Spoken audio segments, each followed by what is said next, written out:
Hello friends, आज हम बात करेंगे सॉलिड्स में एनर्जी बैंड की यानी ऊर्जा बैंड की। और चर्चा की शुरुआत करते हैं बोहर के परमाणु मॉडल के थोड़ा सा रिवीजन से। तो चलिए बात करते हैं स्टूडेंट, जल्दी से एक रिवीजन कर लेते हैं बोहर के परमाणु मॉडल की। बोहर का परमाणु मॉडल क्या कहता है कि परमाणु का जो समस्त धनात्मक आवेश है, जो पॉजिटिव चार्ज है, वो नाभिक में स्थित होता है यहाँ पे, और इलेक्ट्रॉन नाभिक के चारों ओर एक निश्चित कक्षा में वृत्ताकार गति करते रहते हैं। नाभिक के चारों ओर एक निश्चित कक्षा में गति करते रहते हैं। मैंने यहाँ पे निश्चित शब्द जोड़ा है, यानी इस कक्षा की एक एनर्जी जो होगी वो फिक्स होगी। अपनी मर्जी से हम इसको डिसाइड नहीं कर सकते। इस कक्षा की अपनी अलग एनर्जी होगी, इस कक्षा की अपनी अलग एनर्जी होगी। जो कक्षा नाभिक के जितने पास होगी उसकी ऊर्जा उतनी कम होगी, और जो कक्षा नाभिक से जितनी दूर होगी उसकी ऊर्जा उतनी ज़्यादा होगी। यानी सबसे बाहर वाला जो ऊर्जा स्तर है वो अधिक ऊर्जा स्तर वाला है, और जो निकट वाला है वो कम ऊर्जा स्तर वाला है। यानी सबसे भीतरी जो कक्षा है वो कम ऊर्जा वाली है, और जो सबसे बाहरी कक्षा है वो अधिक ऊर्जा स्तर की है। दूसरा मैंने इसमें दिखाया है आपको, जब इलेक्ट्रॉन निम्न ऊर्जा स्तर से उच्च ऊर्जा स्तर में, अभी अभी हमने बात की थी कि अंदर वाली कक्षा की ऊर्जा कम होगी, बाहर वाली कक्षा की ऊर्जा ज़्यादा होगी। तो जब इलेक्ट्रॉन निम्न ऊर्जा स्तर से अधिक ऊर्जा स्तर पर जाता है तो उसके लिए इलेक्ट्रॉन ऊर्जा को अवशोषित करता है, बाहर से कहीं ऊर्जा लेगा, तब जाके ये निम्न ऊर्जा स्तर से अधिक ऊर्जा स्तर पर पहुंचेगा। और जब यही इलेक्ट्रॉन अधिक ऊर्जा स्तर से निम्न ऊर्जा स्तर पे जाएगा तो ये जितनी ऊर्जा इसको पास थी उसको रिलीज़ कर देगा, उत्सर्जित कर देगा। ठीक है, यानी कम ऊर्जा स्तर से अधिक ऊर्जा स्तर पे जाने के लिए इलेक्ट्रॉन बाहर से ऊर्जा अवशोषित करता है, और अधिक ऊर्जा स्तर से निम्न ऊर्जा स्तर में जाने पर वह अपनी एक्स्ट्रा एनर्जी उत्सर्जित कर देता है। ठीक है, और ये बीच का जो एक गैप है, इस कक्षा की ऊर्जा अलग है, इस कक्षा की ऊर्जा अलग है। इस कक्षा की ऊर्जा कम है, इस कक्षा की ऊर्जा अधिक है। लेकिन बीच में ये खाली जगह, यहाँ इलेक्ट्रॉन नहीं रह सकता। या तो इलेक्ट्रॉन यहाँ रहेगा या इलेक्ट्रॉन यहाँ रहेगा, लेकिन ये बीच में नहीं रह सकता, क्योंकि मैंने पहले ही बताया है कि ऊर्जा एक निश्चित मान होता है ऊर्जा का, वो अपनी मर्जी से नहीं रह सकता। तो इस बीच की जगह को हम बोलते हैं फॉरबिडन गैप, निषिद्ध क्षेत्र, ऐसी जगह जहाँ पे इलेक्ट्रॉन नहीं रह सकता। कि पॉजिटिव चार्ज न्यूक्लियस में रहता है, नाभिक में रहता है, इलेक्ट्रॉन चारों तरफ एक निश्चित वृत्ताकार कक्षा में गति करते रहते हैं। ठीक, जो नाभिक के जितने पास कक्षा होगी उसकी ऊर्जा उतनी कम होगी, नाभिक से जो जितनी दूर कक्षा होगी उसकी ऊर्जा उतनी ज़्यादा होगी। इलेक्ट्रॉन एक कक्षा से दूसरी कक्षा में जाने पर ऊर्जा को अवशोषित करता है, और उच्च ऊर्जा स्तर से निम्न ऊर्जा स्तर में वापस आने पर ऊर्जा को रिलीज़ कर देता है, इमिट कर देता है।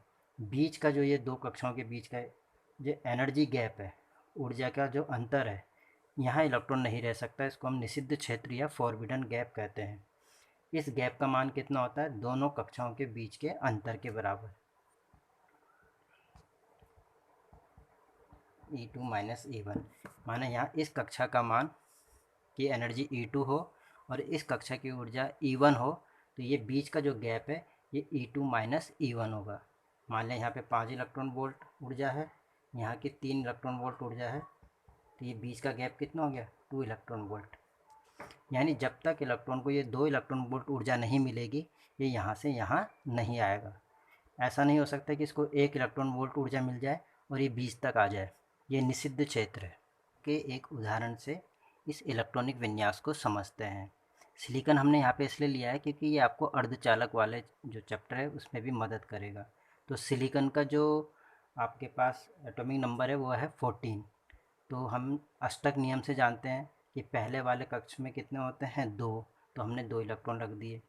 दूसरे वाले में वो 8 पूरे करने की कोशिश करता है, तो 8 रख दिए हमने।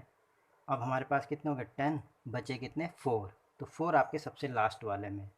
अब चूँकि आपने पढ़ रखा है कि ये कोई भी जो एटम होता है वो अपने लास्ट की कक्षा में 8 इलेक्ट्रॉन पूरे करने की कोशिश करता है, जिसको आप अष्टक नियम बोलते हैं, जिससे कि वो स्टेबल हो सके। अब इसके पास 4 इलेक्ट्रॉनों की कमी है, तो ये जो 4 इलेक्ट्रॉन है जो कि अपने आसपास के एटम से क्रिया कर सकते हैं। अणु ऐसे होते हैं जो अपने लास्ट के ये संयोजी इलेक्ट्रॉन जो हैं, लास्ट के जो इलेक्ट्रॉन हैं, इनको किसी दूसरे को दे देता है और अपनी लास्ट की कक्षा में 8 पूरे कर देता है। कुछ एटम ऐसे होते हैं जो दूसरों से इलेक्ट्रॉन लेते हैं और अपने 8 पूरे कर लेते हैं, और कुछ एटम ऐसे होते हैं जो कि दूसरे के साथ आपस में संबंध बना लेते हैं कि तुम्हारे और मेरे शेयर हो जाएंगे। जब तुम्हें ज़रूरत होगी तो मेरे 4 उसमें काउंट हो जाएंगे, जब तुम्हें ज़रूरत होगी तो मेरे 4 काउंट हो जाएंगे, जब मुझे ज़रूरत होगी तो तुम्हारे काउंट हो जाएंगे। इसको हम बोलते हैं सहसंयोजक बंध। तो ये जो बाहर के इलेक्ट्रॉन हैं जो आसपास के एटम के साथ अभिक्रिया कर सकते हैं, इनको हम बोलते हैं संयोजी इलेक्ट्रॉन। और ये संयोजी इलेक्ट्रॉन इस नाभिक के साथ कम बंध से बंधे हुए रहते हैं। इलेक्ट्रॉनों की इस विन्यास के आधार पर सॉलिड में हम 3 बैंडों को निर्धारित करते हैं। नंबर 1 चालन बैंड, कंडक्शन बैंड जिसको हम बोलते हैं। नंबर 2 संयोजी बैंड, वैलेंस बैंड जिसको हम बोलते हैं। और नंबर 3 है निषिद्ध बैंड यानी फॉरबिडन गैप। जिस कक्षा में संयोजी इलेक्ट्रॉन रहते हैं, जब ये अपने निकट वाले अन्य एटम के संयोजी इलेक्ट्रॉन के साथ क्रिया करते हैं, तो ये जिस बैंड में आते हैं, जिस एनर्जी के लेवल में ये आते हैं, उसको हम बोलते हैं संयोजी बैंड। सामान्य लैंग्वेज में अगर हम कहें तो संयोजी इलेक्ट्रॉन जिस एनर्जी बैंड में होते हैं उसको हम बोलते हैं संयोजी बैंड। इससे ऊपर वाला सामान्यतः जो खाली बैंड होता है उच्च ऊर्जा स्तर वाला, उसको हम बोलते हैं चालन बैंड। चालन बैंड में अक्सर चालन बैंड सामान्यतः खाली होता है, और जब इसमें इलेक्ट्रॉन आते हैं तो उसको हम बोलते हैं फ्री इलेक्ट्रॉन्स, क्योंकि फ्री इलेक्ट्रॉन्स पूरे सॉलिड में घूमने के लिए स्वतंत्र होते हैं और किसी भी सॉलिड से धारा प्रवाहित होने के लिए यही फ्री इलेक्ट्रॉन जिम्मेदार होते हैं। यानी चालन बैंड में जितने ज़्यादा फ्री इलेक्ट्रॉन होंगे उसमें उतनी धारा बह सकती है। और तीसरा है हमारे पास फॉरबिडन गैप, जिसको मैं पहले भी बता चुका हूँ कि 2 ऊर्जा स्तरों के बीच का गैप जहाँ इलेक्ट्रॉन नहीं जा सकते। जब आपको इलेक्ट्रॉन को एनर्जी मिलती है तो वो एक ऊर्जा स्तर से दूसरे ऊर्जा स्तर तक जाता है। अगर उसको पर्याप्त ऊर्जा नहीं मिलेगी तो वो यहाँ नहीं जाएगा, क्योंकि बीच में ये फॉरबिडन गैप है। इस गैप को पार करने के लिए इसको एक्स्ट्रा एनर्जी चाहिए। अब हम ऊर्जा बैंड के आधार पर अंतर करते हैं कि कुचालक, सुचालक और अर्धचालक में क्या अंतर है। जैसे हमने अभी बताया कि किसी भी एटम के सबसे बाहरी ऊर्जा स्तर पर जो इलेक्ट्रॉन्स होते हैं उनको हम संयोजी इलेक्ट्रॉन्स बोलते हैं, और संयोजी इलेक्ट्रॉन्स जिस एनर्जी बैंड में होते हैं उसको हम संयोजी बैंड बोलते हैं। ये इलेक्ट्रॉन्स बाहर से ऊर्जा लेकर अपने से उच्च ऊर्जा स्तर पर जाते हैं। अब यदि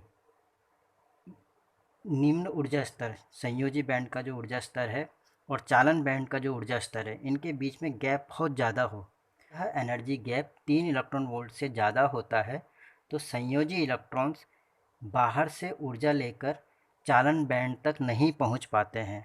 तो इस अवस्था में हम बोलते हैं कि ठोस कुचालक है, क्योंकि उसके चालन बैंड में फ्री इलेक्ट्रॉन्स नहीं होते हैं जो कि धारा को प्रवाहित कर सकें।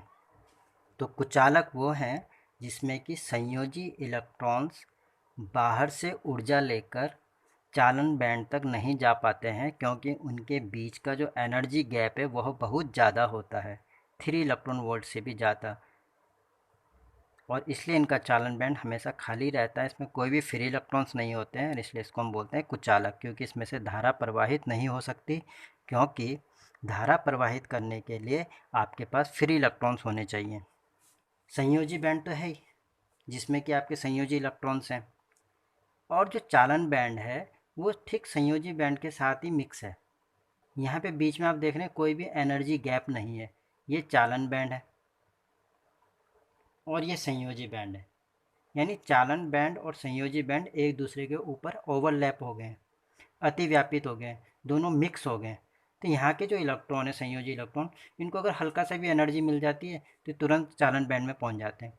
अब मैंने पहले ही बताया इस वीडियो में कि चालन बैंड में जो इलेक्ट्रॉन पहुँच जाते हैं उनको हम बोलते हैं फ्री इलेक्ट्रॉन्स, जो कि धारा प्रवाहित करने के लिए जिम्मेदार होते हैं। तो यहाँ पे संयोजी इलेक्ट्रॉन बड़ी आसानी से चालन बैंड में पहुँच जाते हैं। रूम टेम्परेचर पर ही जो आपके कमरे का तापमान होता है वहीं पर इनको थर्मल एनर्जी मिल जाती है, तापीय ऊर्जा मिल जाती है, जिससे कि अपने बंध को छोड़कर, अपने न्यूक्लियस को छोड़कर चालन बैंड में आसानी से चले जाते हैं। इसलिए इन पदार्थों को हम क्या बोलते हैं? सुचालक। क्योंकि यहाँ क्या है, संयोजी बैंड के जो संयोजी इलेक्ट्रॉन है बड़ी आसानी से चालन बैंड में पहुँच जा रहे हैं। बात करते हैं हम अर्धचालक की। जैसे इसका नाम ही है अर्धचालक, यानी आधा चालक। होता क्या है, इसमें भी संयोजी बैंड में आपके संयोजी इलेक्ट्रॉन्स हैं और बीच में थोड़ा सा एनर्जी गैप है, कुचालक से काफ़ी कम और सुचालक से थोड़ा ज़्यादा, लगभग 1 इलेक्ट्रॉन वोल्ट का गैप यहाँ है, यानी थोड़ा गैप है ही। इन इलेक्ट्रॉन को जब तक बाहर से एनर्जी नहीं मिलेगी यहाँ से यहाँ नहीं पहुँचेंगे।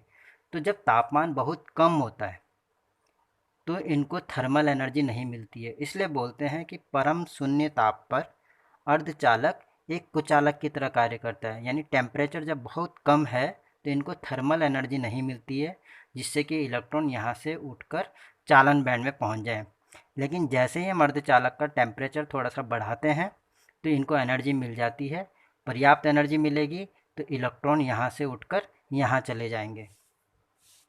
और अर्धचालक के साथ एक और एडवांटेज मिल जाता है कि जब इलेक्ट्रॉन संयोजी बैंड को छोड़कर चालन बैंड में जाते हैं, इलेक्ट्रॉन यहाँ से यहाँ पहुँचते हैं तो अपने पीछे संयोजी बैंड में एक खाली जगह छोड़ जाते हैं, यानी इलेक्ट्रॉन की कमी। ये इलेक्ट्रॉन उठ के यहाँ चला गया तो यहाँ पे एक इलेक्ट्रॉन की एक कमी होगी, जिसको हम बोलते हैं होल्स। ये पॉजिटिव चार्ज की तरह कार्य करते हैं। यानी अर्धचालक में दो तरह के आवेश हमें मिल जाते हैं धारा प्रवाहित करने के लिए, एक पॉजिटिव आवेश होल्स और एक नेगेटिव इलेक्ट्रॉन्स। इसलिए अर्धचालक में भी आपका क्या होती है, धारा प्रवाहित हो सकती है। लेकिन चूंकि इसमें एनर्जी गैप है, इसलिए तापमान बढ़ने पर ये चालक की तरह व्यवहार करते हैं। इसलिए इनका ताप गुणांक क्या होता है? नेगेटिव होता है। यानी ताप बढ़ने पर प्रतिरोध कम, ताप बढ़ने पर प्रतिरोध कम होता जाता है, जिससे कि धारा प्रवाहित हो सके। तो स्टूडेंट्स, हमने ऊर्जा बैंड के आधार पर कुचालक, सुचालक और अर्धचालक में अंतर स्थापित किया है। आप इसका अध्ययन करें और इन प्रश्नों में डायग्राम, फिगर का विशेष ध्यान रखें, फिगर को याद करें, फिगर को समझें और फिगर की तैयारी करके जाएं। एग्ज़ाम में अगर आपको फिगर याद होगा तो आप अपनी तरफ से उसमें लिख सकते हैं। उम्मीद है स्टूडेंट्स आपको मेरी ये वीडियो बहुत पसंद आएगी, तो please like, share and subscribe करें। Thank you.